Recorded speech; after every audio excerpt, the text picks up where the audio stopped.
Despre gând vorbim, deoarece, într-adevăr, nu este ușor ca mintea să o aducem la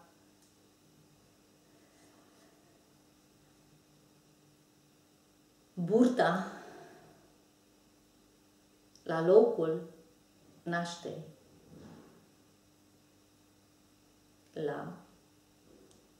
până la buric, unde fiecare și-a găsit hrana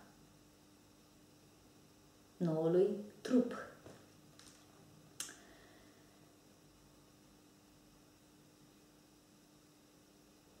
Da. Dar dacă șeful îți spune mâine să fii la ora 10 în birou sau mâine la 10 știi că pleacă avionul și tu trebuie să pleci în acea direcție, poate nici nu poți dormi pentru ca să ajungi punctual la aceeași oră. Deci, omul la comanda altuia este pregătit sau depune un efort să fie acolo. Acum, în taina nimic, este același lucru. Tu comanzi, tu preiei comanda minții tale. Nu te lași influențat de alte gânduri și dacă sunt, le trimiți direct jos la zona plexului. Și sufletul, dacă a creat, sigur îți va crea și ție liniștea interioară și nu vei mai fi cu gândul sau cu mii de gânduri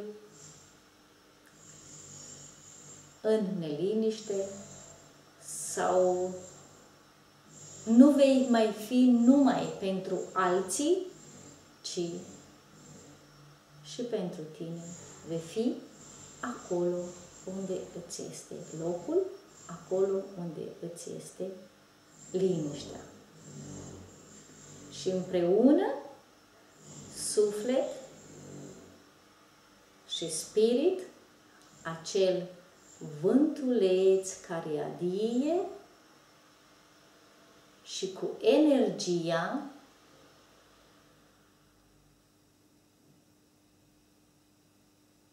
spiritului care îți este călăuză, dar a ta călăuză, veți crea o lume nouă.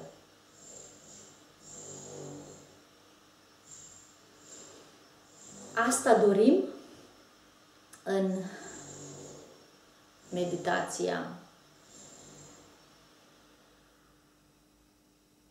tăcerii și în veghere, ca alte spirite obraznice să nu ne strice liniștea și pacea.